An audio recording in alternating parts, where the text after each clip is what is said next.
sebelumnya terima kasih untuk waktu Bapak yang udah mau meluangkan waktu gitu langsung sama Pak Kadesnya. Kami dari mahasiswa Universitas Teknologi Digital itu akan mewawancarai mengenai pelayanan publik yang khususnya itu di Desa Cikauripan yang telah diberikan mulai dari mungkin keluhan dari masyarakatnya seperti apa yang seperti itu. Kemudian izin memperkenalkan diri, saya Anggi, saya Livia, saya Retno, saya Sophie. Dengan Bapak? Kebetulan saya Muhammad Arianto, Kepala Desa Cikauripan. Jadi saya itu menjabat dari tahun 2019 sampai sekarang, makanya masih jadi kepala desa.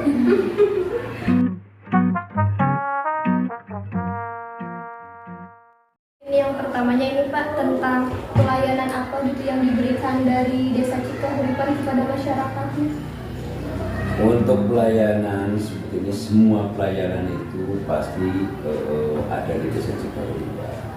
Terutama pelayanan surat menyurat, kedua pelayanan terkait kesehatan dan ketika ada orang sakit segala macam kami melayani kepada masyarakat.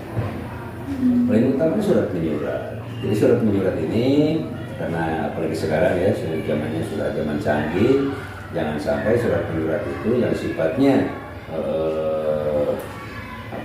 dibutuhkan oleh masyarakat, jangan sampai dilama-lama. Jadi harus dipercepat, 10 menit sudah beres. Gitu.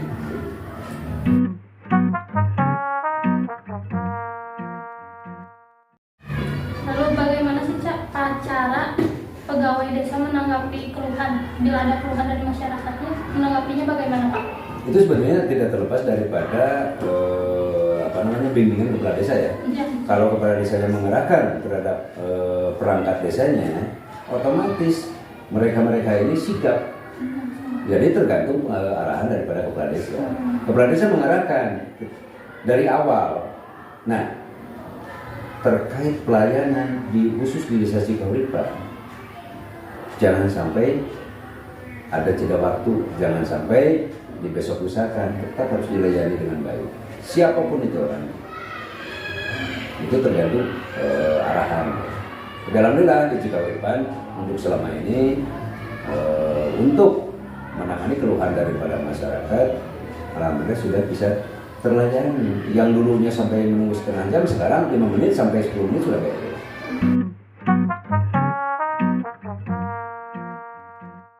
Itu. Buat yang selanjutnya, keluhan seperti apa yang sering dikeluhkan oleh masyarakat? Keluhan daripada masyarakat ini banyak nih sebetulnya, dari mulai kesehatan, apalagi yang namanya kesehatan ini ya, berkesinambungan dengan apalagi BPJS ya. Jadi pemerintah desa itu harus harus mengarahkan, harus kemana ini bikin BPJS, itu terkait kesehatan, terkait bantuan dari pemerintah. Keluhan masyarakat itu kan pengennya kebagian semua. Sedangkan dari pemerintahan desa ini sebetulnya ada kriteria ya yang harus kita laksanakan. Itu harus kita pemahaman terhadap masyarakat. Jangan sampai masyarakat tidak mengenal, tidak tahu, tapi orang desa tidak ngasih keterangan gitu.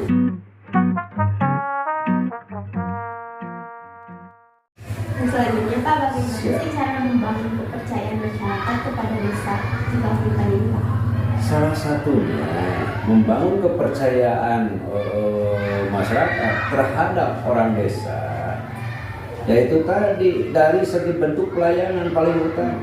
Kalau warga itu misalkan sudah merasa nyaman dengan pelayanan orang desa, itu bentuk kepercayaannya tinggi nih. Tapi kalau misalkan orang desa tidak respon, tidak respect, mengabaikan, otomatis masyarakat tersebut tidak akan percaya lagi terhadap perangkat desa.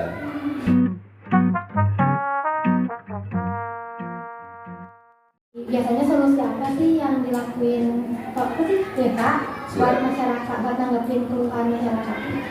Kayak gimana solusinya? Solusinya, kalau ada masyarakat yang kurang paham, kurang mengerti, ajak ngobrol, diundang ke kantor desa, atau kami sekali-kali turun ke lapangan. Jadi ada jemput bola gitu kan. Jadi ada kebersamaan. Masyarakat tidak tahu, masyarakat itu sebetulnya gini ya. Masyarakat itu bukan marah. Beda antara marah dengan ketidaktahuan. Tapi kalau misalkan itu tadi kita sudah menerangkan, kita sudah memberi keterangan yang sesuai dengan aturan, itu tidak susah masyarakat itu. Jadi harus ada jemput bolanya. Jangan masyarakat tidak tahu, marah-marah ke kita, keluhan yang tidak ditanggapi, otomatis masyarakat itu tidak akan sampai kapanpun tidak akan mengerti. Karena masyarakat itu tidak semua masyarakat itu IQ-nya tinggi. Betul nggak? Ada kalanya masyarakat itu IQ-nya didengkul, tapi kalau kita turun ke lapangan, insya Allah lebih kepada pendekatan, lebih kepada koordinasi, lebih kepada komunikasi, itu kuncinya.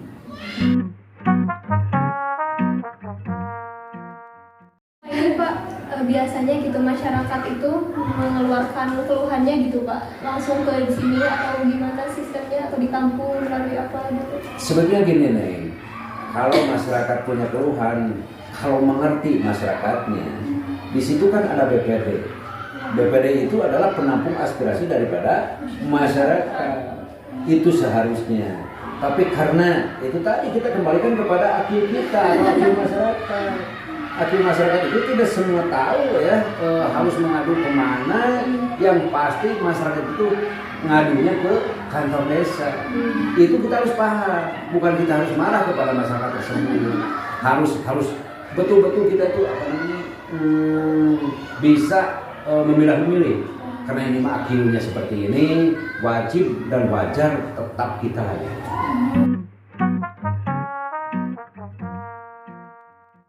Untuk sekarang program yang sedang dijalani sama Desa Cikauripan itu apa aja sih Pak?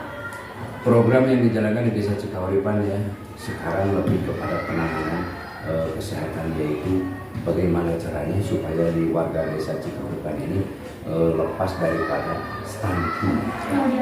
Betul nggak? Iya. Nah, stunting itu paling utama. Apalagi Bandung Barat ini himbauan daripada PJ Bupati Bandung Barat harus zero stunting. Nah, kami orang desa harus seperti apa? Kita harus turun ke lapangan. Itu bersama-sama dengan petugas daripada kesehatan. Tidak hanya kami turun ke lapangan tanpa petugas kesehatan. Saya sebetulnya mohon maaf ya, yang harus detail itu seperti apa stunting ini.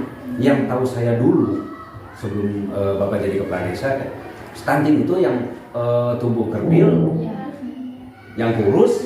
Nah itu stunting. Itu kan bukan hanya itu seperti itu. Bukan hanya kerdil, bukan hanya kurus, gitu kan. Banyak aspek yang lain, banyak ragamnya yang namanya stunting itu. Makanya kami bersama-sama dengan petugas kesehatan, yaitu dibantu oleh Puskesmas Jayagiri ya, turun ke lapangan, menghimbau dan menyerukan terhadap masyarakat, dan sering turun ke lapangan untuk mengecek, apalagi ya namanya ibu hamil, dari mulai ibu hamil sampai bayinya usia sekian 0 bulan sampai sekian ratus tahun mungkin. Itu berarti bukan bayi lagi ya. Nah itu harus betul-betul dipantau supaya terhindar daripada stunting. Terusan pelayanan terhadap masyarakat, kegiatan pembangunan itu sudah terbiasa nih. Itu merupakan bagian, tapi kesehatan paling utama. Betul nggak? Itu kesehatan paling utama.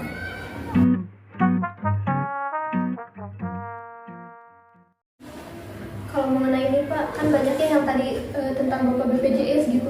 Kan memang tidak semua masyarakat itu mempunyai BPJS ya Pak, apalagi yang pribadi gitu. Kalau misalkan ada yang bertanya, kalau misalkan saya ingin punya BPJS dari pemerintah itu melalui kantor desa langsung gitu. Betul, harus melalui kantor desa, harus ada pengajuan dari kantor desa salah satunya. Karena apa? Jadi orang-orang BPJS ini bukan berarti tidak melayani kita karena ketidaktahuan, tapi sudah ada data dari desa, otomatis datanya ngelik ke sana, tinggal orang tersebut mendaftarkan diri. Dalam artian yang menerima kartunya itu kan tidak boleh diwakilkan ya, itu harus pribadi ya takutnya. Jadi ketika ada yang orang meninggal, orang sakit itu minimal itu dibantu berbentuk apa? Satu, mohon maaf ya, warga ini tidak punya kendaraan semua, betul nggak? Iya. Tidak punya mobil semua. Iya. Kalau motor sih kayaknya di Lembang, Bandung ini, di Jawa Barat ya banyak. Tapi kalau mobil tidak semua. Orang desa turun, gitu. Supaya apa? Warga aman, kita pun orang desa merasa nyaman. Jadi sebagai salah satu bentuk pelayanan dari kantor desa itu menyediakan mobil yang bisa dipakai untuk masyarakat. Betul. Desa kami, Desa Cikapuripan, ada mobil siaga. Untuk apa? Itu tadi untuk melayani masyarakat yang kurang mampu. Kalau masyarakatnya yang punya mobil 10 jangan ngomong. Jadi nggak usah ke kita, mereka pun punya. Tapi kalau misalkan ada kalanya ya, mohon maaf, orang itu banyak mobilnya, pas supir tidak ada, ya turun, tetap tidak ada. Walaupun mereka punya mobil, masa orang sakit harus bawa mobil? Aduh, modal. Begitu. Oh iya, satu lagi mungkin Pak, untuk dari Bapak sendiri, bentuk kan tadi kecepatan tanggapan petugasnya gitu. Kalau dari Bapak arahan yang mutlak itu seperti apa gitu? Atau Bapak mengadakan rapat setiap sebelum dibuka kantor desanya? Atau Tidak, saya tidak mengadakan rapat setiap saat. Paling utama saya mengingatkan 1 minggu 1 kali. Briefing hari Senin itu wajib kami ini mengadakan upacara dulu. Jadi sekaligus sama. Sekali. Jadi nggak usah tiap hari misalkan ngasih pengarahan pelayanan harus dinomor 1kan, itu 1 minggu sekali sudah cukup. Nah, apalagi kami sering mengadakan briefing kayak gitu kan, supaya apa? Lupa diingatkan. Lama-lama ingat selalu, betul nggak? Iya. Tapi kalau hanya 1 kali mengingatkan, ya otomatis. Nggak terus ya. Nah, kalau saya ya susah untuk ingat, mudah untuk lupa. Itu juga saya. Nah, bagaimana caranya supaya tidak mudah lupa dan tetap ingat? Ya itu salah satunya hari Senin wajib mengadakan upacara bendera. Walaupun benderanya sudah naik karena mohon maaf ya, perangkat desa itu cuma ada 17. Nah, berarti tidak apa-apa. Yang pasti kita melaksanakan upacara ini. Wajib. Terima kasih Bapak ya untuk waktunya. Siap, untuk sama-sama. keleluasan Bapak memberikan gitu kepada kami keleluasan untuk bertanya apapun tentang pelayanan di desa Cikapuripan. Sekian. Ya, mungkin dari kami, mohon maaf bila ada perkataan yang menyinggung ataupun apa. Ya, terima kasih banyak Bapak. Sama-sama. Sukses ya. Sukses pokoknya ke depan, mudah-mudahan menjadi pemimpin sih Bapak. Ya, aki-aki mikir aku ya mah hidup sama 100 tahun dulu. Sekian dari kelompok kami. Mohon maaf bila ada kesalahan. Wabillahi taufiq wal hidayah. Wassalamualaikum warahmatullahi wabarakatuh.